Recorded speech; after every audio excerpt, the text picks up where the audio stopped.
శ్రీనుని మార్చుకోవాలని కష్టమైనా సరే పోలీసులకు అప్పచెప్పాను. ఇంకంతా సర్దుకుండింది అనుకునే లోపే మీరేం చేశారు? బేబీ, ఆ శ్రీను గారిని పోలీసు వాళ్ళు పట్టుకుపోయారంట. వాడు అసలే బెదరాడు. మన గురించి పోలీసు వాళ్ళు నిజాలు చెప్పేస్తాడేమో. Baby cool. వాడిని ఎలా బయటకు తీసుకురావాలో నాకు బాగా తెలుసు. సార్, మా శ్రీనుని చూపిస్తే కొద్దిసేపు మాట్లాడుకుని వెళ్తాను సార్. ఇంకెక్కడ సీను అయ్యా, ఎవరో అమ్మాయి వచ్చి బయలు మీద తీసుకొని వెళ్ళిపోయింది. ఏం మాట్లాడుతున్నారు సార్ మీరు? మిమ్మల్ని నమ్మే కదా సార్ మా శ్రీనుని మీకు అప్పచెప్పాను. మీ వల్లే అనుకున్నామయ్యా. అమ్మకేం చెప్పాలి ఇప్పుడు? శ్రీను కనిపించట్లేదని బాధతో మా అమ్మ మంచాన పడింది. అమ్మా అమ్మా లే అమ్మా, నువ్వు 2 రోజుల నుంచి అన్నం తినట్లేదు, ఈ టాబ్లెట్స్ కూడా వేసుకోవట్లేదు. ఈ జ్యూస్ తాగి టాబ్లెట్స్ వేసుకోమ్మా.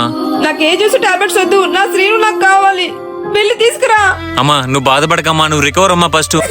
నా కొడుకుని తీసుకురారా. అమ్మా నేను తీసుకొస్తానమ్మా.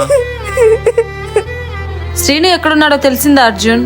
లేదు రాదా. ఇప్పుడు ఎలా శ్రీను గురించి తెలిసేది? వాడు నేను లాస్ట్ టైం చూసింది పార్క్ లో డ్రగ్స్ అమ్ముతుండగా, అండ్ నువ్వు చూసింది ఫ్యాక్టరీలో డ్రగ్స్ ఉన్నప్పుడు.